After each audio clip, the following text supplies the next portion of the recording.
CM Revanth Davos పర్యటనతో రాష్ట్రానికి 40,000 కోట్ల పెట్టుబడులు వచ్చాయన్నారు intellectual forum chairman Ananthula Shyam Mohan.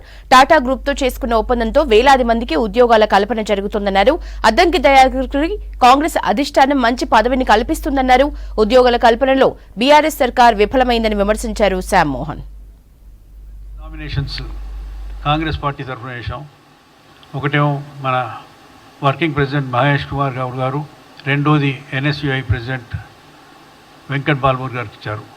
అది హైకమాండ్ కానీ, స్టేట్ పీసీసీ సెంట్రల్ కమిటీ కానీ, ఎలక్షన్ కమిటీ కానీ చాలా దూరభారాలు ఆలోచించిన తర్వాతనే ఈ నిర్ణయాలు తీసుకున్నారు. I want to thank the party high command for that wonderful decision. Also congratulate both the candidates. I'm sure they will contribute much more to the party and the people and the state.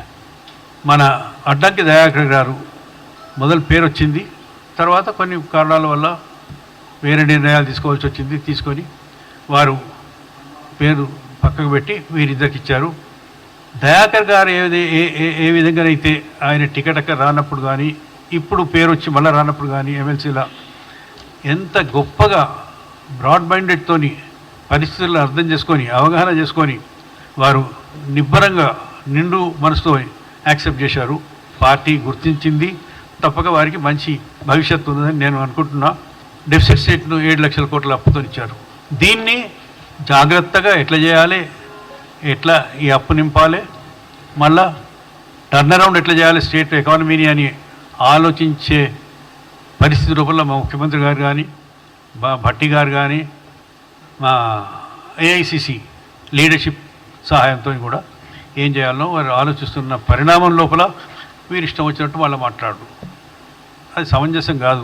వాటి వరకు కూడా ఎన్ని ప్రయత్నాలు జరుగుతున్నాయో మీకు తెలుసు. We have already started action in different directions. అది దాన్ని డైజెస్ట్ చేసుకోలేక 6 నెలల లోపల మీరు ఈ 6 గ్యారెంటీలుగా ఇవ్వకపోతే ప్రజలే తిరుగుబడతారంటే అది ప్రజాస్వామ్యంలో మనం గౌరవించే మాటలేనా?